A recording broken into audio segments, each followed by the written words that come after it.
Welcome guys to Web3 मंत्रा। तो कैसे हैं यार आप लोग। तो यार इस वीडियो में हम बात करने वाले हैं सॉलिडिटी के कंस्ट्रक्टर फंक्शन की। ठीक है। तो कंस्ट्रक्टर आपको पहले से पता होगा अगर आपने किसी लैंग्वेज में काम किया है। सारी लैंग्वेज में ये नहीं होता है, लेकिन हाँ काफ़ी लैंग्वेज में होता भी है। ठीक है। तो मैं आपको बताता हूँ सिंपल वर्ड्स में। कंस्ट्रक्टर फंक्शन जो होता है हमारा, वो इनिशियल स्टेट सेट करने के लिए यूज़ करते हैं हम सॉलिडिटी में।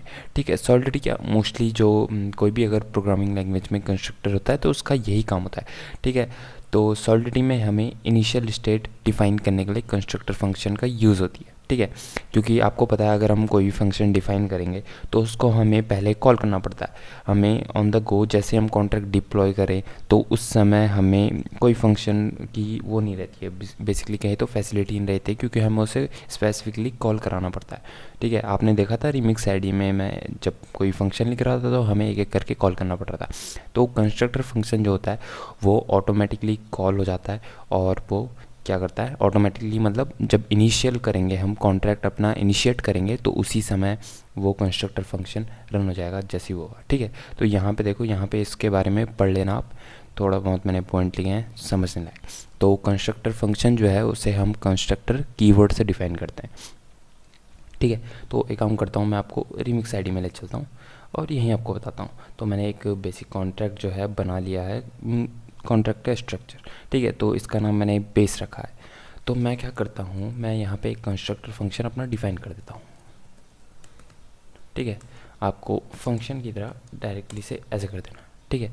समझ गए आप। कर्ली ब्रेसेस दे के मैं एक बार जूम इन कर लेता हूँ थोड़ा, अभी आपको दिख रहा होगा परफेक्टली। ठीक है। तो अब इसका यूज़ क्यों करते हैं यार हम। अब मान लो आपके जो कॉन्ट्रैक्ट है इसमें कोई स्टेट है, तो मैं यहाँ पे एक काम करता हूँ, मैं एड्रेस पब्लिक ओनर इसे दे देता हूँ इस वेरिएबल का नाम। ठीक है। तो अभी क्या होगा यार, अभी जैसे हम कॉन्ट्रैक्ट डिप्लॉय करेंगे तो ओनर के पास तो अभी मतलब इस ओनर में कोई एड्रेस अभी असाइन नहीं है। ठीक है। अगर हम एक्सटर्नली फंक्शन रखना चाहे तो तब वो असाइन कर सकते हैं, लेकिन नहीं, ऐसा नहीं चाहता हूँ। मैं चाहता हूँ ऑन द गो जैसी कॉन्ट्रैक्ट डिप्लॉय हो जाए ओनर की वैल्यूज़ में आ जाए। ओनर कौन होगा हमारा, जिसने कॉन्ट्रैक्ट डिप्लॉय किया है, बेसिकली जो मैंने आपको बताया था ग्लोबल वेरिएबल्स msg.sender। ठीक है। तो हम इसे कंस्ट्रक्टर फंक्शन के थ्रू हम डिफाइन कर सकते हैं। तो मैं क्या कर सकता हूँ यहाँ पे, मैं owner is equal to msg.sender यहाँ पे दे सकता हूँ। ठीक है। तो हमारा ये सक्सेसफुली कंपाइल हो चुका है। तो अब आपको डिप्लॉय करके बताता हूँ यार। तो मैं डिप्लॉय करता हूँ इसे। ठीक है। बेस को मैंने डिप्लॉय कर दिया।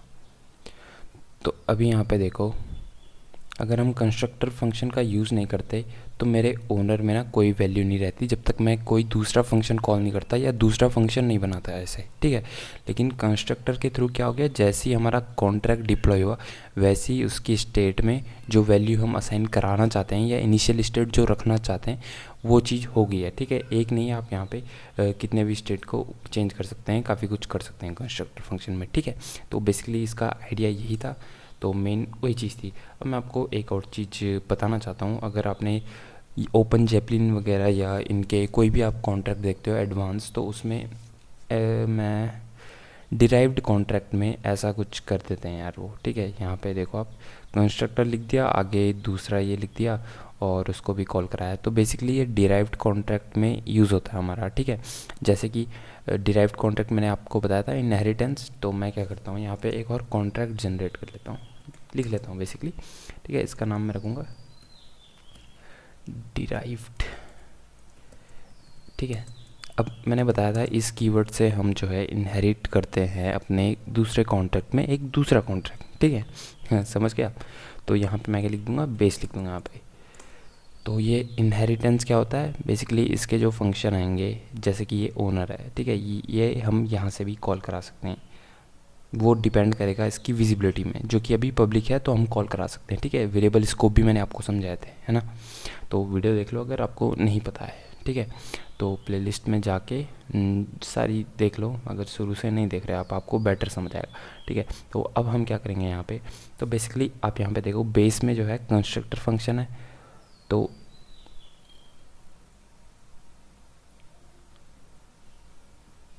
ठीक है यार, बेस में हमारे जो है कंस्ट्रक्टर फंक्शन है। अभी हम यहाँ पे कोई पैरामीटर नहीं दे रहे हैं कंस्ट्रक्टर को, हो सकता है आप कोई पैरामीटर दो, यानी कि चलो मैं करके ही दिखा लेता हूँ आपको। मैं यहाँ पे यू इंट जो है एक काम करता हूँ, इसे बैलेंस नाम दे देता हूँ, और यहाँ पे मैं एक बैलेंस नाम का फंक्शन बना लेता हूँ। यू इंट फंक्शन नहीं, स्टेट वेरिएबल, ठीक है। ये मैंने बना लिया। मेरे को कुछ एरर आ रहा है।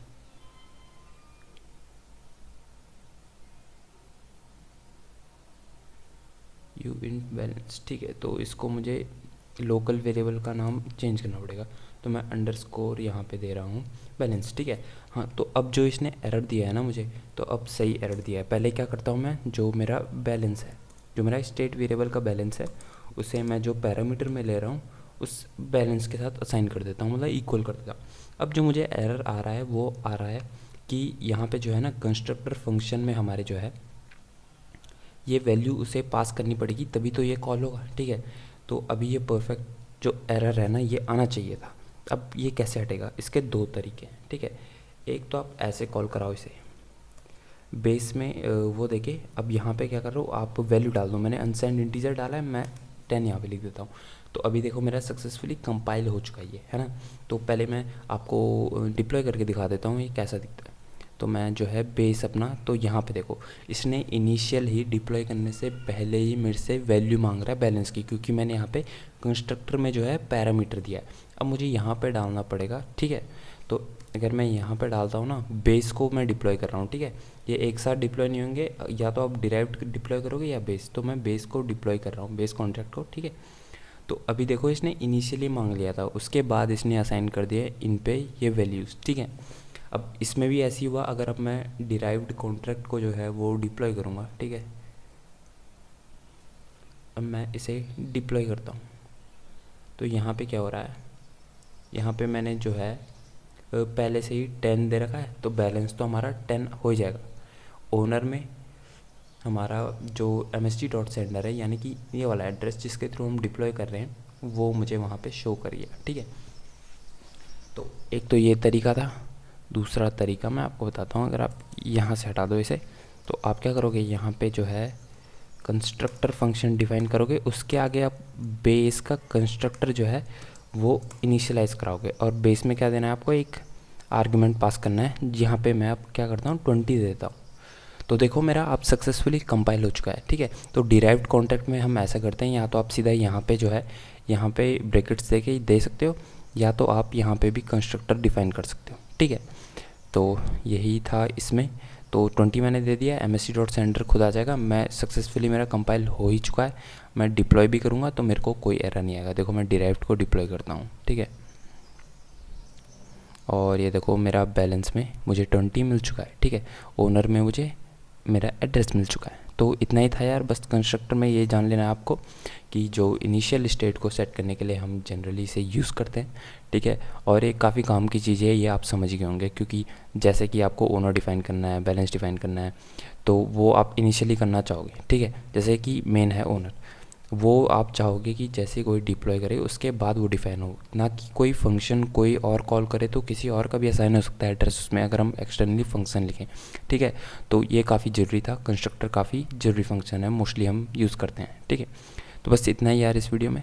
Thank you for watching this video guys.